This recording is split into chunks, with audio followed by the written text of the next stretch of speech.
Boa noite, pessoal. Tudo bem? Como é que vocês estão? Tudo bem com vocês? Vocês estão me ouvindo? Quem puder, por favor, por gentileza, escrever aqui no chat, estou ouvindo bem.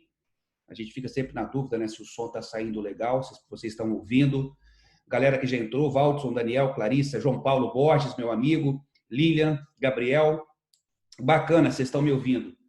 São 7h05, vamos começar, vamos respeitar vocês que entraram no horário. Mais gente certamente entrará aqui no nosso webinar e eu estou muito feliz de hoje estar com vocês numa espécie de aula, uma aulinha que vai durar 45 minutos, 1 hora, sobre um tema tão antigo, mas tão moderno, um tema que a gente já, vocês que são comunicadores, trabalham há bastante tempo, que é o tal do storytelling. Mas o storytelling voltado para a área política e para a área institucional. Valeu, Vinícius, obrigado pelo feedback. Então, o som está ok, a imagem está ok. Eu vou começar já a minha apresentação, para a gente não perder tempo. E a galera que for entrando, eu depois contextualizo a nossa pequena aula, né? O webinar é uma aula, né? É uma aula curta sobre um tema, mas eu quero a interação de vocês. Eu quero que vocês participem com perguntas e, se possível, com cases, né? Com histórias, com vivências de vocês na área política, na área pública e talvez até na área empresarial. Eu estou gravando essa aula e agora eu vou compartilhar a tela para mostrar. Opa, deixa eu buscar aqui, está aqui. A nossa apresentação, o nosso super webinar Storytelling para políticos e instituições. Vamos lá. Antes de mais nada, caso vocês não saibam, estamos com cursos presenciais e online sobre Storytelling para política. Na segunda-feira que vem, dia 26, começa o nosso curso online. De segunda a sexta-feira, do dia 26 ao dia 30, de 7 às 8 da noite, todo dia ao vivo. Quem não puder acompanhar ao vivo as aulas, tem acesso às aulas gravadas. O curso online terá desconto. Vocês que estão participando desse webinar, 10% de desconto. É só entrar em contato comigo depois do privado. Então, vocês que estão participando desse webinar terão 10% de desconto no nosso curso online, que começa na próxima segunda-feira. Teremos também turmas presenciais em Florianópolis, em Brasília, em João Pessoa, em Recife, em Belo Horizonte, vamos lá, em Manaus, em Roraima, em Curitiba e mais algumas cidades. Enfim, é uma pequena turnê, né? A gente começou esse treinamento de uma forma despretensiosa e a aceitação está tão boa que a gente está estendendo essa turnê para algumas cidades. No final desse webinar, eu falo mais um pouco para vocês desse treinamento presencial e do online, que começa na próxima segunda-feira, aqui também pelo Zoom. Pessoal, eu estava refletindo sobre a minha apresentação, como é que eu me apresento para vocês. Muitos de vocês já me conhecem como João Paulo, que é um grande consultor, jornalista, especialista em WhatsApp. Então, alguns de vocês, como o Gabriel também, já viram a minha apresentação. Mas eu estava pensando de uma forma de me apresentar um pouco diferente do que eu sempre faço. E aí eu comecei a refletir, desde o meu início profissional, lá na década de... Eu vou contar a minha idade, né? Final da década de 80, eu era estudante ainda, início da década de 90. E tudo que eu fiz até hoje tem a ver com histórias. Eu fui puxar as minhas atividades, todas têm a ver com história. Eu entrei no jornalismo porque aos 19 anos eu era apaixonado pelo jornal Folha de São Paulo. Eu ainda gosto muito da Folha de São Paulo. Eu leio a Folha de São Paulo diariamente, não mais a edição impressa, que eu adoro, aquele cheiro de jornal na mão, o prazer tátil, né, de pegar o jornal, mas eu leio a edição online. Eu tinha 19 anos, eu li a Folha de São Paulo, eu li as histórias que um jornal conta, um jornal impresso, um jornal online, um site de notícia, ele conta histórias, e eu me apaixonei por aquelas histórias, e foi isso que me motivou a entrar no jornalismo. Depois, ainda em Minas, eu sou mineiro, eu comecei a trabalhar com assessoria de imprensa. O que faz o assessor de imprensa? Basicamente, contar a história do seu assessorado. Embalar o conteúdo, né, as atividades do assessorado, seja um político, seja um órgão público, seja uma empresa, e contar aquela história para o público. Muito bem.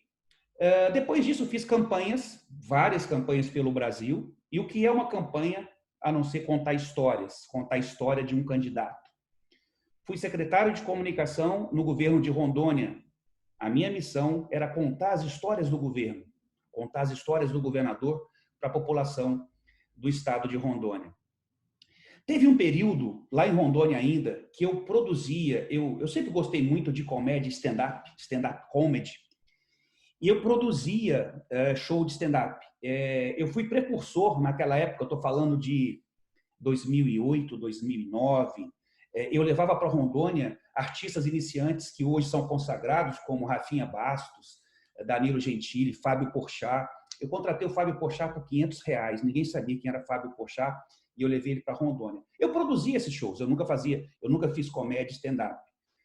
Mas o que é uma comédia stand-up a não ser contar histórias? Eu era fascinado, e sou ainda fascinado, pelas histórias que os humoristas contam, né? Talvez isso explique um pouco o meu fascínio pela comédia stand-up, e naquele período eu produzia comédia stand-up. Depois montei a agência Nuvem, junto com a Nani. E o que acontece? O que é uma agência de publicidade, de marketing político? Contar as histórias dos seus clientes. Comecei a dar aula, comecei a dar curso. O que é dar curso, dar aula? Contar histórias para os alunos. Então, gente, fazendo uma retrospectiva, tudo que eu fiz até hoje e ainda faço em termos de agência, em termos de aula, é contar histórias. E o poder das histórias é muito grande, né? Então, a gente vive para contar história. Então, fiz um pouco do resumo do que eu fiz e faço até hoje. Gente, se vocês quiserem fazer uma fotinha do webinar e me marcar a agência Nuvem, a gente compartilha. @FredPerillo com 2 L's no Instagram, AGNuvem, marquem a gente que a gente reposta. E eu queria saber por que vocês estão participando desse webinar. O que fez você parar a sua atividade agora, o seu trabalho, o seu momento de descanso? Quarta-feira, 7h13. Quarta-feira é um dia bom para tomar uma cervejinha já, né? E o que traz vocês para frente de um computador ou de celular? O que vocês pretendem? Qual a expectativa de vocês em relação a esse curso? Deixa eu interromper o compartilhamento aqui, dar uma olhada. Bacana, já tem mais gente aqui, entrou uma galera, Ana Paula, o Alex, o Eduardo. Campinas não tem, Daniel, Campinas ainda não tem, mas tem São José dos Campos. São José dos Campos, São Paulo. É bem provável que a gente faça no início de setembro, ali pegando ali o Vale do Paraíba. Gente, vocês podem escrever aqui, ou não todo mundo, que não vai dar tempo, por que vocês estão participando desse webinar? Qual que é a expectativa de vocês ao participar desse webinar? Se uma pessoa responder, tá bom, eu queria entender um pouquinho a motivação de vocês, embora eu tenha um palpite, eu desconfie do motivo pelo qual vocês estão participando dessa pequena aula, né? Dessa modesta e singela aula. De qualquer forma, eu vou voltar aqui para a apresentação e vocês podem usar o chat aqui do Zoom para fazer pergunta e para interagir comigo, tá bom? Não se acanhem. Eu entendo que vocês estão participando desse webinar porque vocês produzem conteúdo, seja para vocês, seja para um cliente, seja para um assessorado, seja para um chefe, e vocês querem ter mais eficiência na hora de transmitir uma mensagem. Mais do que eficiência, vocês querem técnicas de atrair a atenção das pessoas para o conteúdo. Esse é o nosso grande drama. No momento em que as redes sociais são um maremoto, um terremoto de conteúdo de todos os lados, conteúdos interessantes, muito entretenimento, muitos memes, muito conteúdo legal e engraçado, como é que eu faço com que um conteúdo político e institucional atraia a atenção das pessoas? Como tornar a minha mensagem mais eficiente? O que é uma mensagem eficiente, gente? Uma mensagem que seja vista e que gere engajamento. O que é engajamento? É qualquer envolvimento da audiência com a publicação. Um comentário, um compartilhamento, que é uma alta forma de engajamento, ou até mesmo uma curtida, é uma forma de engajamento. Muito bem. Se vocês estão precisando, se vocês estão buscando isso, vocês vão precisar de storytelling. E, gente, é muito curioso. Eu tava hoje pensando nessa webinar. Storytelling é algo tão antigo. As histórias estão na base da humanidade. Na época dos homens da caverna, na época pré-histórica, aqueles desenhos rupestres, quando se escrevia nas paredes das cavernas, aquilo eram formas primitivas de storytelling. É o homem contando as histórias, transmitindo histórias, né? A gente faz isso o tempo todo. Vocês fazem isso o tempo todo, né? Storytelling não é nada novo. Storytelling é uma coisa da humanidade. O termo storytelling é um termo recente, é um termo da moda, é um termo publicitário, mas vocês fazem isso o tempo todo. Vocês que estão aqui fazem storytelling o tempo todo. Talvez vocês façam intuitivamente, talvez façam sem técnica, talvez façam sem saber que estão contando uma história. E por que participar desse webinar é importante? Por que participar do curso é importante? Porque nós vamos apresentar técnicas. Storytelling não é apenas contar uma história. Contar uma história todo mundo sabe. É como contar aquela história. Como fazer um roteiro com início, meio e fim. Como produzir um roteiro para um discurso de um político ou um roteiro de um vídeo publicitário em 3 atos. Nós vamos ensinar isso. Claro que hoje não dá tempo nessa aula, mas é preciso aprender as técnicas do storytelling. Vocês já fazem isso, talvez intuitivamente, mas é importante conhecer as técnicas, conhecer um pouco de neuromarketing, conhecer um pouco de emoção, as emoções que motivam as pessoas. Bom, existem várias definições de storytelling, né? É um termo bem abrangente, mas eu considero que storytelling são técnicas que ajudam a conectar o público, o seu público, à sua mensagem, a partir de doses generosas de emoção e sentimentos. O storytelling são técnicas que ajudam a conectar o nosso público, qualquer público que seja, a uma mensagem, a um conteúdo, a partir de doses de emoção e de sentimento. Emoção, qualquer que ela seja, alegria, tristeza, raiva, ira e por aí vai. E nós teremos hoje no webinar vários cases, eu vou apresentar para vocês cases interessantes do relato político, né? Do storytelling político. Resumidamente, o storytelling é a tal da humanização do conteúdo, é o conteúdo humanizado. É, por exemplo, quando um governo de estado quer divulgar uma ação e, ao invés de números, ele foca no personagem. Eu não sou contra números. Quanto foi investido numa obra, 500 milhões, não sei quantos quilômetros de asfalto, mas por trás dos números existem as pessoas. Eu preciso humanizar o conteúdo, porque um conteúdo humanizado é um conteúdo com emoção, e sem emoção eu não consigo cativar a audiência. Então, o storytelling, se tiver que resumir em apenas uma frase, é humanizar o nosso conteúdo. Antes de entrar nos cases, já são 7h20. Eu já vou apresentar alguns cases para vocês, bem interessantes, porque os cases nos ajudam a entender a teoria, né? Quando a gente vê um comercial, quando a gente vê um post, uma técnica, a gente consegue entender. E já eu vou trazer um case para vocês que vem da Espanha, do partido Podemos, que não é o Podemos brasileiro, partido, mas é o Podemos espanhol, que é um filme que mostra o esquema clássico do storytelling. Via de regra, uma boa história, ela tem o seguinte esquema. Existe um desafio, existe um perrengue, existe uma dificuldade, existe algo a ser superado. Todo mundo vive desafio. Desafio financeiro, desafio de trabalho, desafio de saúde, desafio familiar. O que a gente mais vive é tentando resolver problemas. Existe a esperança. Sem a esperança, a gente não vive. Eu preciso resolver esse problema. Se a gente não tem esperança, a gente morre. A gente entrega os pontos. Então, nós temos o problema, que é o desafio, nós temos a esperança e nós buscamos o quê? O final feliz. Nós buscamos o final feliz. Em torno desse esquema clássico, claro que é mais complexo que isso, mas esse esquema resume bem que políticos e órgãos públicos precisam trabalhar suas histórias. Que desafio está sendo superado? Como está sendo superado?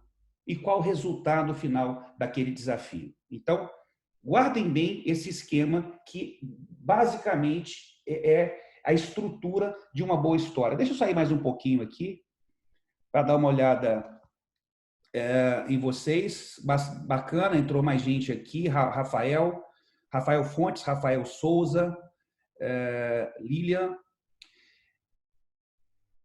A Clarissa trabalha na TV da Câmara de Criciúma. Legal, Clarissa, bacana. Então, preparar conteúdo político de forma atrativa e didática é sempre um desafio. Sou a Clara, Clarissa Clara. Obrigado pela sua participação. O Alex trabalha na comunicação da prefeitura da cidade dele. Recebeu o convite dos colegas de trabalho Vinícius Oliveira, de Camanducaia. Grande Vinícius, meu amigo. Vinícius Vidal Pereira. Levar informação com mais credibilidade e acessibilidade para a nossa população, principalmente aquelas que estão emergindo agora no mundo digital, idosos, pessoas carentes, com pouco estudo. É um desafio incluir essas pessoas. Rafael Lennon, de Belém do Pará. Belém do Pará precisa entrar na nossa turnê. Eu sempre tive muitos alunos em Belém. O meu último curso, que foi em 2019, como produzir conteúdo para mídia social, teve quase 70, 80 alunos em Belém. Foi um grande sucesso e a gente precisa incluir Belém nesse roteiro da turnê. Pessoal, eu vou voltar aqui então para o nosso apresentação e, por favor, continuemos interagindo. Deixem experiências de vocês, cases, perguntas, porque nós temos aí mais uma meia hora de aula, de bate-papo. Olhem bem esse esquema, desafio, esperança, final feliz, e olhem esse vídeo que eu vou apresentar agora. Preste atenção. Él se llama Miguel. Tiene una pyme. Y es padre de Martín, con el que comparte su pasión por el glorioso Nàstic de Tarragona. Él siente que hizo toda su vida lo que le pidieron. Le pidieron que pagara sus impuestos y lo hizo. Le pidieron que siguiera pagando la hipoteca a pesar de que su casa ahora valía la mitad y lo hizo. Le pidieron que votara como la mayoría, que su voto fuera útil, y votó al PP de Aznar, al PSOE de Zapatero y de nuevo al PP de Rajoy, que prometió que le bajaría los impuestos. También se dejó la piel para pagar una carrera universitaria a su hijo y un posgrado. Hoy, Martín no trabaja de lo que estudió. Y lo peor es que es en Viena, porque aquí no encontraba trabajo.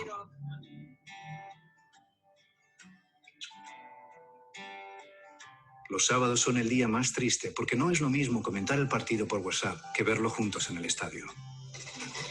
Este 20 de diciembre no va a hacer lo que le piden, porque por primera vez en la vida tiene algo que pedir él. Que los políticos le traigan a su hijo de vuelta a casa.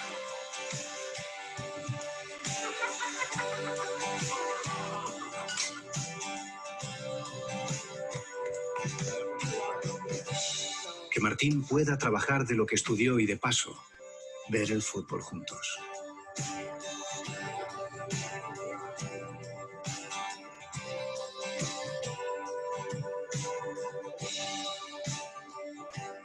Plan de retorno de jóvenes.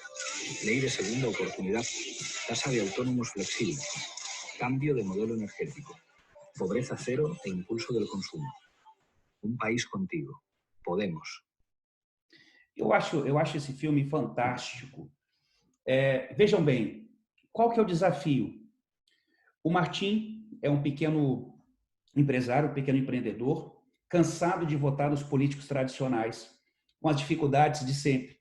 Não vai para frente, impostos, dificuldades econômicas. O filho dele, do Miguel, o Martim, é um jovem que tem que mudar da Espanha para a Áustria, se não me engano, para buscar emprego. E o filme é todo montado na emoção da família. Qual o desafio? Que o país dê certo, que haja emprego para os jovens, para que o filho do Miguel não tenha que sair do país e ele não poder mais assistir futebol com ele aos finais de semana. Essa é a esperança que tem que estar colocando é o Podemos espanhol, nós vamos fazer diferente. Então nós temos claramente nesse filme o desafio de mudar uma realidade do Miguel, do Martim, filho dele, para que eles possam voltar a conviver, para que o Martim possa voltar a ser um microempresário. A esperança é trazida por uma nova opção política, que é o partido, com as propostas que apresentou.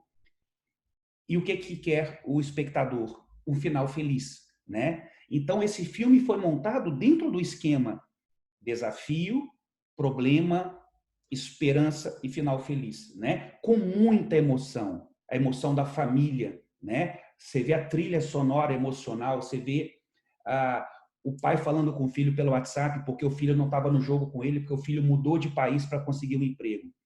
Esse filme é uma pérola do storytelling político, no caso, político eleitoral.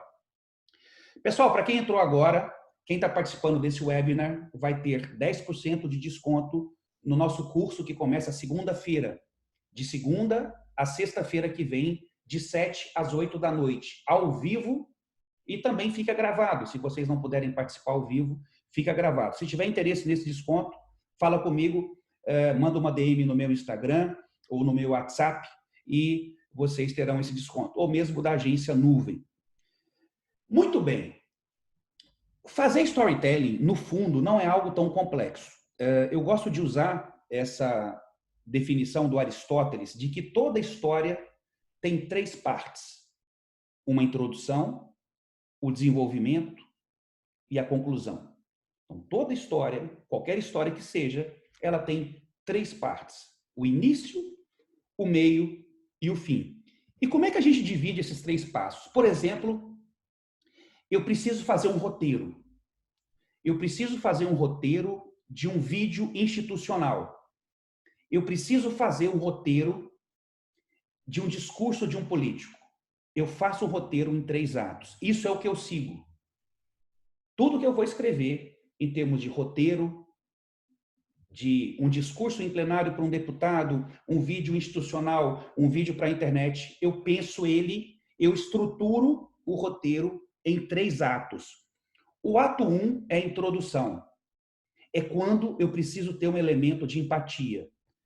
Gente, se no início da fala, se no início do vídeo não tiver um elemento de empatia, as pessoas não vão seguir te ouvindo.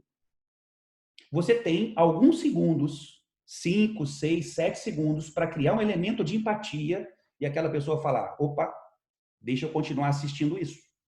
Deixa eu continuar vendo o vídeo. Deixa eu continuar ouvindo essa pessoa. O elemento de empatia está no ato 1.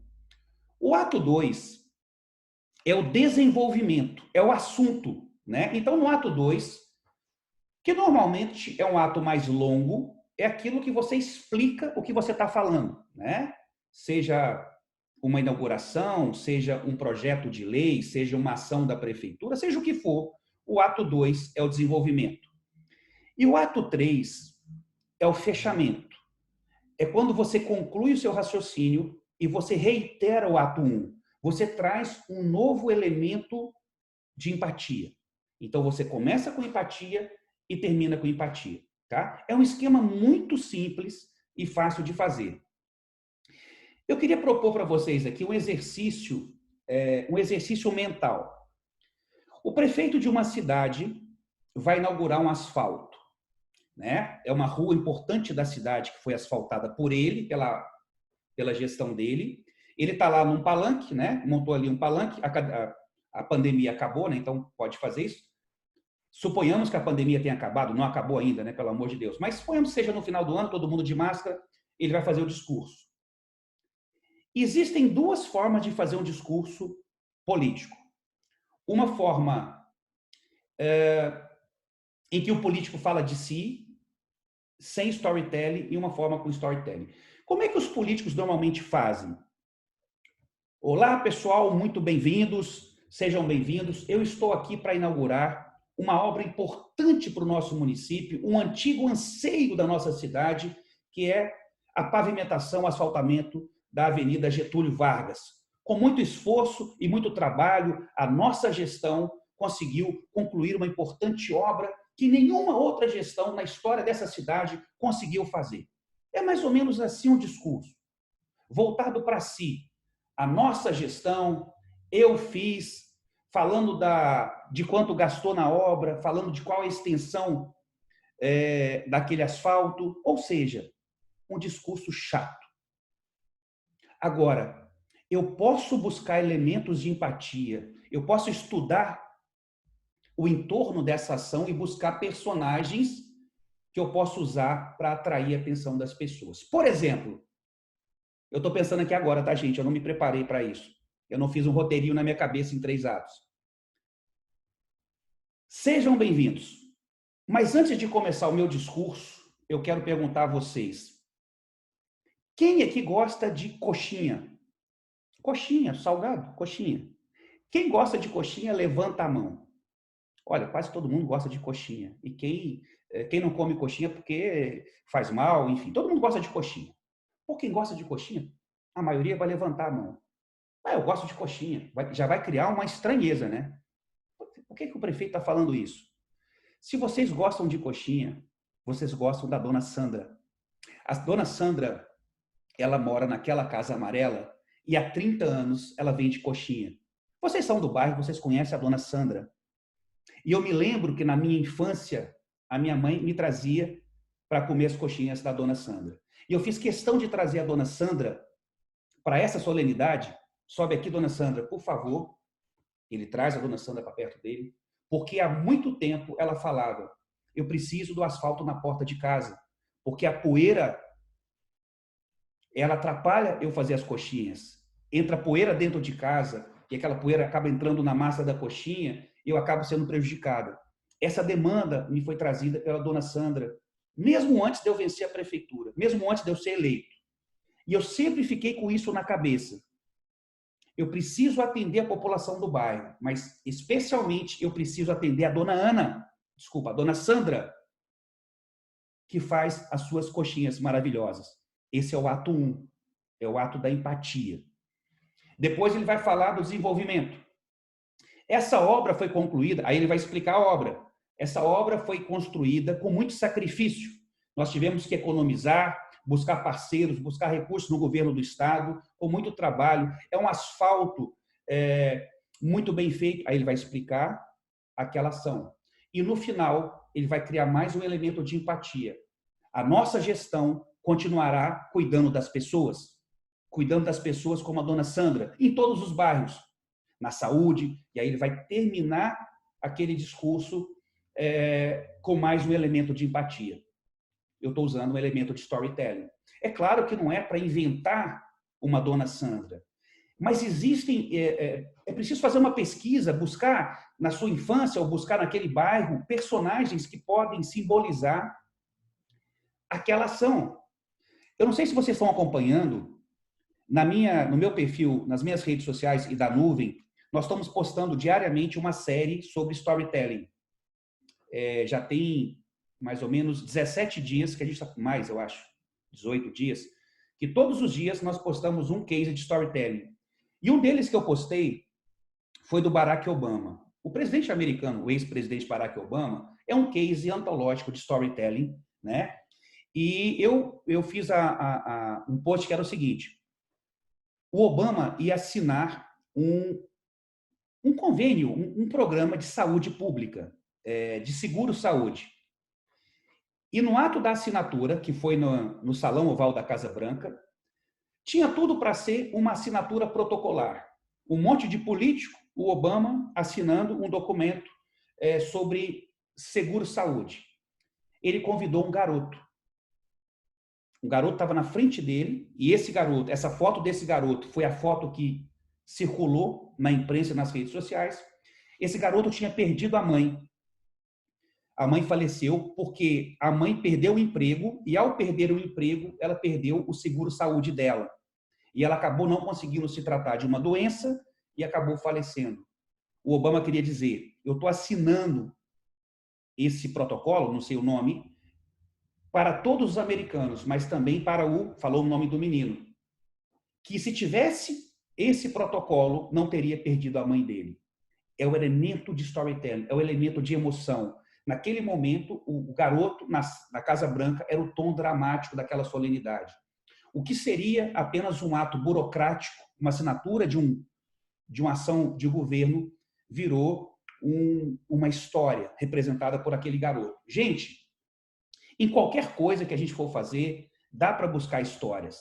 Histórias não são personagens. De repente não tem um personagem, você conta uma história sua.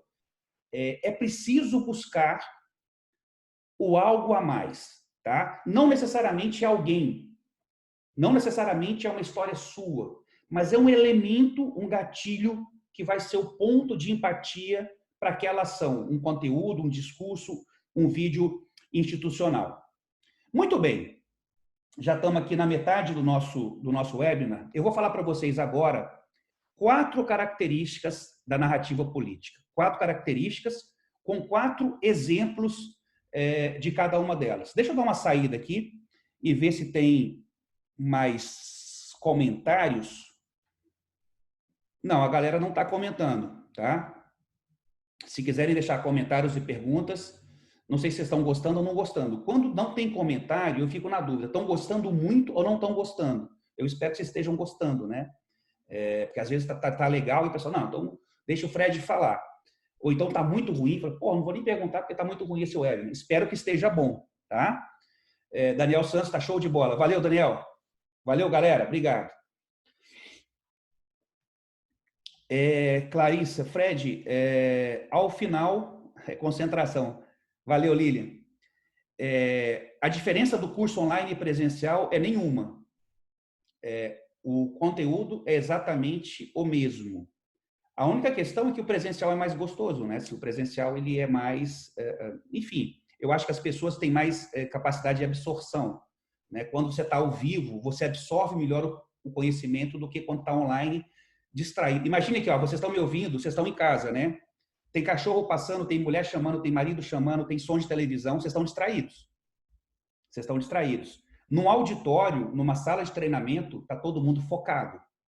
Todo mundo focado. Então, a diferença do presencial para mim, em relação ao online, é a concentração.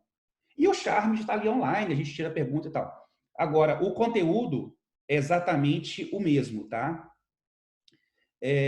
Ana Paula, eu vou disponibilizar a apresentação. É uma apresentação bem curtinha, né? Não é um curso aqui, é só um webinar, mas eu mando para vocês, tá? A apresentação pelo e-mail que vocês cadastraram lá no Sigla.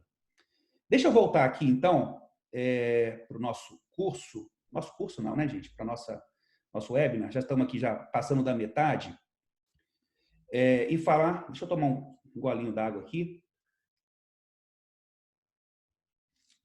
4 características da narrativa política. Vamos lá. Uma característica é aquilo que eu falei para vocês mais cedo. Ninguém vive sem esperança. Políticos, órgãos públicos, prefeituras, governos precisam dar esperança para as pessoas. Então, às vezes, soluções são oferecidas mesmo que não sejam tão viáveis.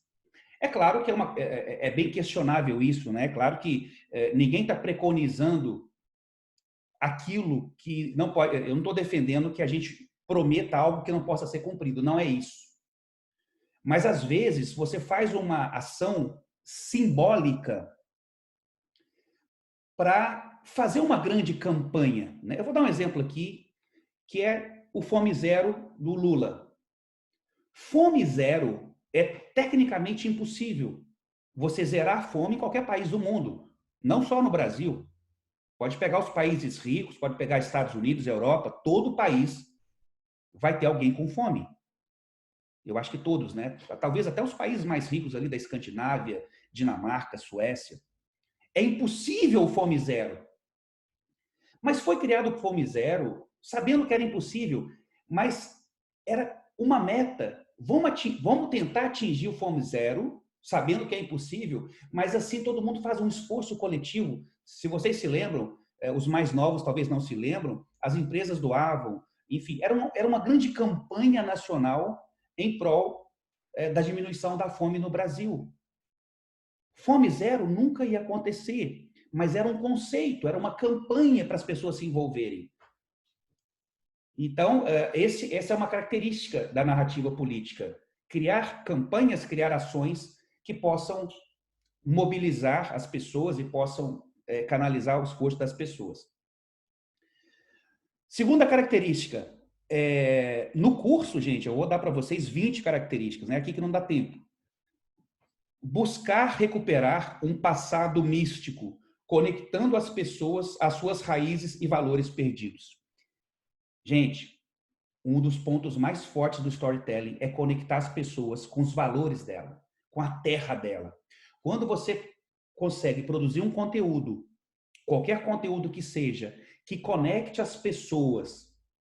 Você que trabalha em prefeitura, vocês sabem que de vez em quando vocês fazem um post, principalmente no final de semana, né, que normalmente órgãos públicos não vão chegar no final de semana e postar um conteúdo muito pesado, um projeto, enfim. Normalmente, final de semana, nas redes sociais, a gente posta conteúdos mais leves. E algumas prefeituras, vou pegar aqui o exemplo, Prefeitura de Salvador, ela coloca fotos da cidade de Salvador, fotos turísticas, fotos de praças, fotos de locais onde as pessoas frequentam. Normalmente, esses conteúdos têm um engajamento alto. Por quê? Conecta com as suas raízes, conecta com seus valores. Isso acontece na comunicação institucional e acontece muito na comunicação política. A campanha do Donald Trump, principalmente a primeira campanha que ele foi vencedor, né? O Trump agora, recentemente, ele perdeu a eleição para o Joe Biden. O pilar de sustentação da campanha dele, a base, era chamar o americano, convocar o americano para uma América que, segundo ele, não existia mais. É fazer a América boa de novo, forte de novo, resgatar o espírito americano que, segundo Trump, tinha perdido. Qual que é o espírito do americano? É o americano empreendedor, né? A característica maior é o maior país capitalista do mundo, né? O espírito americano do empreendedor, do país que lidera o mundo, do principal país do mundo ocidental, o Trump conseguiu capitalizar aquele sentimento dos americanos de que nós precisamos ser fortes de novo. Ele mexeu na autoestima das pessoas, dos americanos, né? Eu achei a palavra certa, é a autoestima. Então, o Make America Great Again, Make America Great Again, é resgatar a autoestima dos americanos. Ele conseguiu fazer isso muito bem e o storytelling faz isso muito bem. Vários políticos já fizeram isso, né? Vocês provavelmente, se vocês trabalham com campanha eleitoral, provavelmente já fizeram isso em campanha eleitoral. Resgatar a autoestima e o amor à terra. Esse também é um grande elemento de storytelling. Esse aqui, gente, é muito sério, porque essa terceira característica, né, que eu vou falar agora, porque ela está muito comum hoje em dia, não só no Brasil, mas no mundo, que é a personalização, é a mitificação das figuras políticas. Então, é construir uma identidade política cujo ponto de referência seja um líder que se define como diferente e novo. E aí você pega as pessoas que seguem esse líder e pega o nome dele e acrescenta um ismo na frente. Chavismo, Hugo Chávez, na Venezuela, kirchnerismo, dos Kirchner, na Argentina, maoísmo, na China, do Mao Tse-tung, lulismo no Brasil, bolsonarismo no Brasil, normalmente são líderes muito carismáticos, muito fortes. E aí tem um problema. Quando a gente cria esse culto à personalidade, esse tipo de comunicação messiânica, há uma tendência ao autoritarismo. Eu vou pegar Lula e Bolsonaro, eu não quero politizar aqui, tá, gente? Eu não vou entrar em política aqui, pelo amor de Deus. Nós estamos falando de comunicação. Então, eu vou falar do Lula e do Bolsonaro, vou falar dos dois. Ambos têm perfil autoritário. Ambos têm perfil autoritário. Ou, pelo menos, a máquina que o sustenta tem um perfil autoritário. Foi assim com o PT no poder, é assim com o Bolsonaro no poder. Então, eles cultivam a mitificação. O Bolsonaro até chama, os bolsonaristas chamam ele de mito. Ou seja, é o culto à personalidade. E aí, qual o problema? O ataque às instituições. Porque aí, nesse tipo de storytelling, o foco é na pessoa. E aí, você ataca as instituições, como a imprensa, como o judiciário, como o legislativo. Isso vai sempre surgir no mundo, né? Esse tipo de storytelling, que é construir uma imagem forte em cima de um líder carismático, vai existir enquanto existe política. E, por um lado, não é perigoso, é normal, né? Com Getúlio Vargas foi assim no Brasil, enfim, mas é preciso ter cuidado, porque quando há uma idolatria, há uma cegueira. Esse é o problema, né? Quando você... Uma coisa é você admirar um político, você respeitar um político, você entender que um político está fazendo a coisa certa. Outra coisa é a idolatria cega, tanto de direita quanto de esquerda, o que for. Porque a idolatria cega, ela faz com que as pessoas vivam a partir de crenças, que é o pós-verdade. Pós-verdade é o seguinte: não importa a verdade, importa no que eu acredito. Então, nós vivemos hoje um problema no mundo que é o pós-verdade. Você chega com uma pessoa que está pensando tal coisa e fala para ela: olha, eu consigo te provar que o que você está falando... Vamos pensar coisas da pandemia, né, gente? A quantidade de fake news que surgiu e surge na pandemia. Você chega para a pessoa e fala assim: ó, eu provo, está aqui, provado por A mais B, que o seu posicionamento está errado. Não importa. É nisso que eu acredito. Então, nós vivemos um momento de crença, em que os fatos não têm importância. E aí, esse é o problema de quando você cria um storytelling baseado no culto à personalidade, né? Muito bem. E o quarto ponto, esse aqui é o embate dos mitos, Bolsonaro versus Lula. Gente, ano que vem, se eu pudesse sair do Brasil, eu sairia. Vai ser uma disputa sangrenta, caso os dois cheguem à disputa. Nós não teremos uma disputa eleitoral, não vamos ter uma guerra eleitoral. Enfim, não quero nem pensar nisso agora. E aí, eu quero dar para vocês o quarto exemplo, a quarta característica da narrativa política, que é criar figuras de linguagem, metáforas, analogias e símbolos para traduzir um sentimento, né? E aí eu vou trazer para vocês o exemplo do Jânio Quadros. Jânio Quadros foi presidente do Brasil, uma figura muito polêmica, muito até engraçada, né? Ele foi prefeito de São Paulo, governador de São Paulo, presidente do Brasil, a bandeira do Jânio Quadros era o combate à corrupção. Em todas as campanhas dele, para a prefeitura, para o governo, era o combate à corrupção. E o que ele fez para simbolizar? Ele criou um símbolo que era a vassoura. E aí a vassoura era o símbolo que ele ia varrer a corrupção do Brasil com a vassoura. E foi um grande sucesso. A vassoura era a representação visual da sua bandeira de campanha, que era o combate à corrupção. Vamos varrer a corrupção do Brasil. Então, quando você cria um símbolo visual, um símbolo gráfico, um avatar, você tangibiliza, fica mais fácil para as pessoas entenderem qual é o seu propósito. Vamos ouvir aqui um trecho do jingle do Jânio Quadros, que fez muito sucesso, gente. Esse é um dos jingles políticos que entraram para a história do Brasil.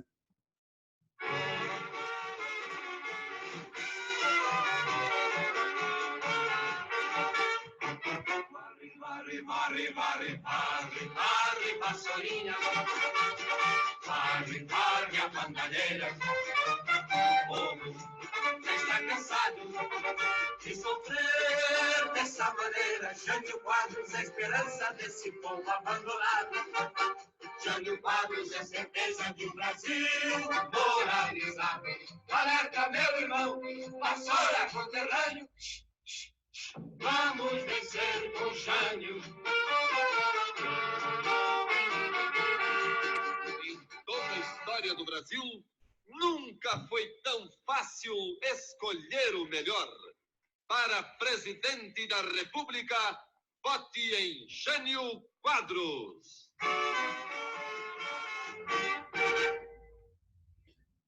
Olha, vocês viram o esquema do storytelling todinho aí nesse jingle, né? Jânio Quadros é a esperança desse povo abandonado. Qual que é o desafio? O desafio é a corrupção. É o povo abandonado. Qual que é a esperança? Jânio Quadros. É a esperança desse povo abandonado, que com a vassourinha dele vai varrer a corrupção do Brasil. E qual que é o final feliz? É a eleição dele. Política é isso. Olha, gente, eu preciso do teu voto. Eu vou acabar com a corrupção, mas eu preciso do teu voto. O engraçado, gente, é que no final da vida dele, ele era prefeito de São Paulo, ele foi acusado de corrupção, enfim. Você vê que o moralismo, às vezes, quando a pessoa é muito moralista, ele, no final da vida, foi acusado, processado por corrupção. Mas aí já é uma outra coisa. Nós estamos falando de storytelling e de marketing. Agora, a gente sempre defende que seja um marketing da verdade, né?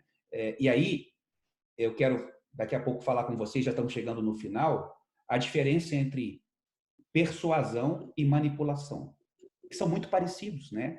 Persuadir alguém e manipular alguém. É um negócio complicado.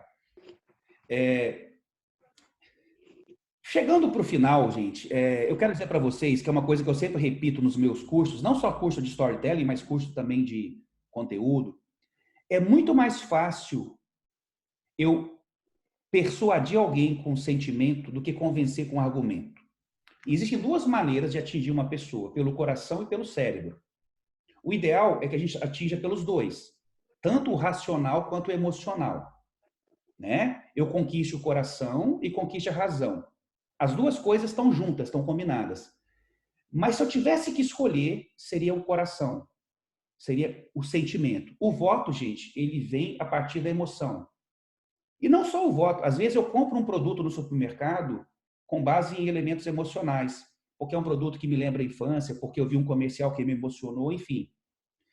Persuadir com sentimento é muito melhor do que convencer com argumento. E político é muito voltado em argumento.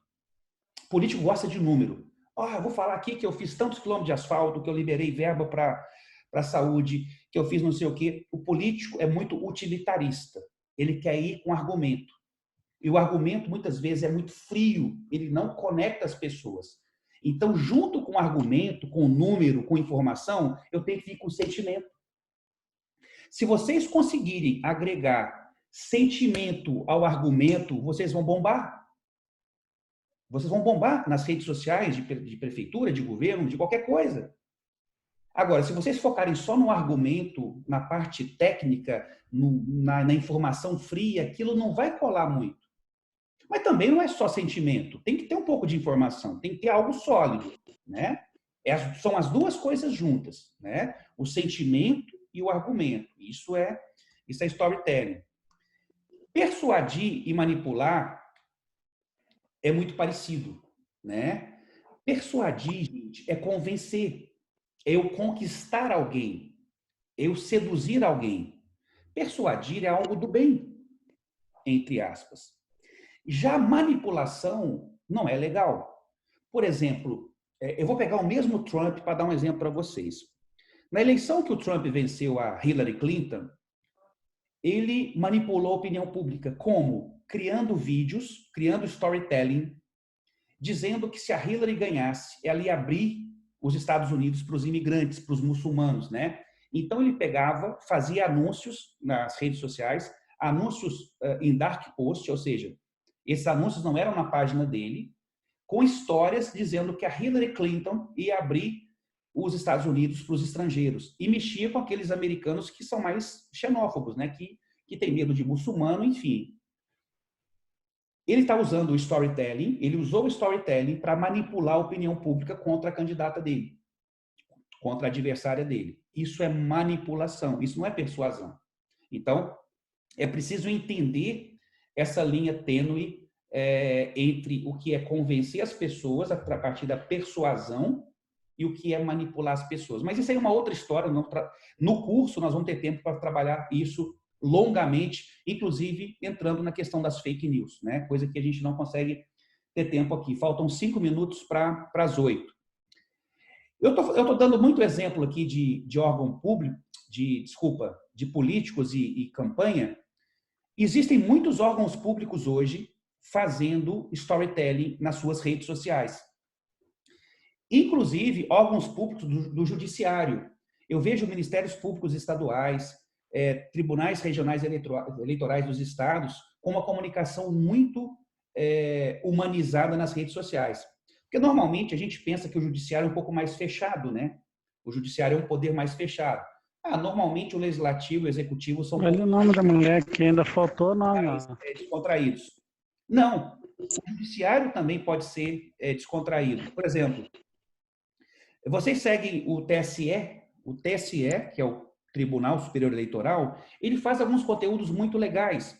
Por exemplo, esse post aí eu já fui mesária e ele está estimulando as pessoas a compartilhar as experiências como mesário. É legal isso, é humanizar o conteúdo. Você já foi mesário ou mesária? Comente aqui no post a sua experiência. E certamente pode ter tido uma experiência engraçada. Chegou um cidadão bêbado para votar, aconteceu tal coisa, ou chegou um político importante na sala de votação. Todo mesário deve ter uma história interessante para contar. E aí ele estimula, né? O TSE estimula as pessoas a contar histórias. Legal, um post muito legal do Tribunal Superior Eleitoral. Então, órgãos públicos estão fazendo também conteúdos muito legais com storytelling, não apenas o executivo ou o legislativo. Vamos ver aqui os comentários de vocês. Deixa eu voltar aqui. Legal, pessoal, vocês estão comentando aqui. O Antônio, tenho acompanhado o seu trabalho, vi todos os vídeos da Agência Nuvem no YouTube, sigo no Instagram.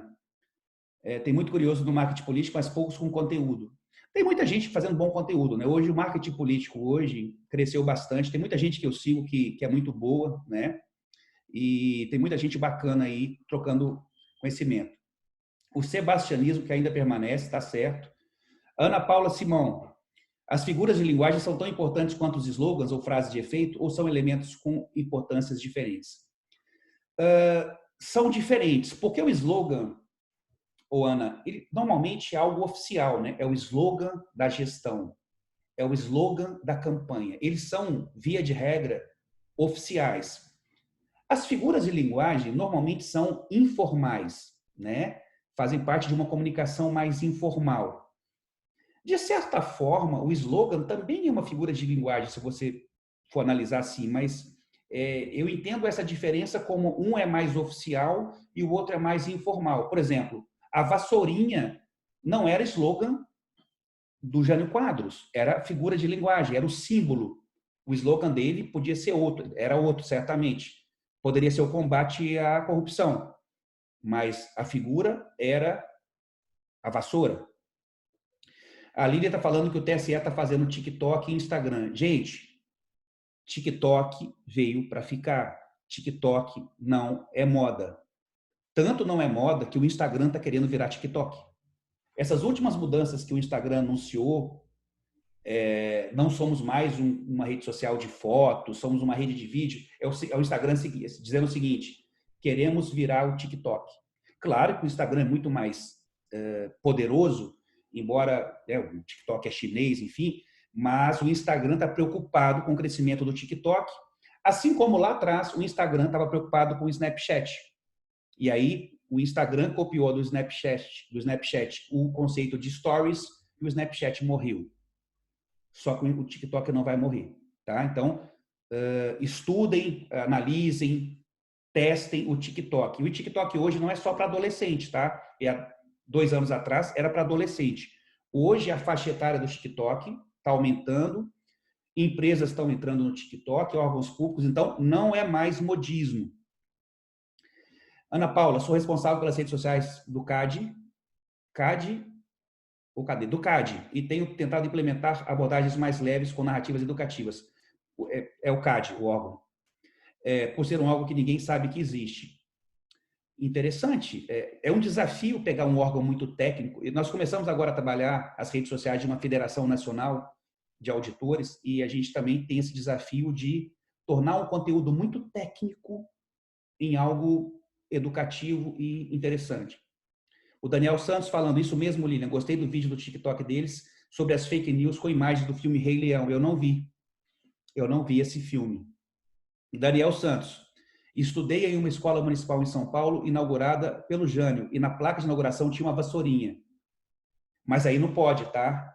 Isso aí é promoção pessoal num órgão público. Talvez pudesse naquela época, mas hoje a legislação proíbe expressamente como fala, você fazer promoção pessoal. Um símbolo que é atrelado a você e você colocar no órgão público. Hoje não pode mais. Claro, o CAD, Conselho Administrativo de Defesa Econômica. Bacana, Ana. Depois, se você puder nos compartilhar, me mandar no privado, algum conteúdo que você produz num órgão tão técnico e que você busque dar uma leveza para ele, por favor, me mande no privado. Eu faço questão de postar e comentar esse case do CAD. Pessoal, 8 horas em ponto. Muito obrigado pela participação. Espero que vocês tenham gostado. Vocês vão receber essa apresentação no e-mail, mas é uma apresentação muito simples, né? Quem tiver interessado no curso online, começa segunda-feira, me chamem. Eu vou colocar aqui meu WhatsApp. O meu LinkedIn, eu preciso reestruturar ele, eu confesso. Casa de Ferreiro Espeto de Pau, eu preciso melhorar o meu LinkedIn. A minha filha, Júlia, que é estudante de Relações Públicas da USP e tal, ela fala assim, pai, seu LinkedIn está parado. Então, preciso melhorar o meu LinkedIn. Esse aqui é meu WhatsApp, 61-998416800. Qualquer pergunta, qualquer interesse em participar do curso, vocês me chamam, terão um desconto especial. Curso online começa segunda-feira, curso presencial, Brasília, Florianópolis, Recife, João Pessoa, Belo Horizonte, Manaus, Boa Vista e por aí vai. Está escrito aí, Daniel, 61 DDD 99841 6800. Está escrito aqui no chat. 99841 6800. Eu vou escutar a Juliana. Galera, valeu, obrigado por tudo e até a próxima. Espero que tenha sido... Clarice, foi bom? Valeu. Foi muito curtinho, né? Mas espero que tenha dado para vocês alguns insights e algumas ideias. Valeu, Gabriel Laim, lá de Caxias do Sul. Valeu, Valdson. Valeu, Daniel. Um abraço.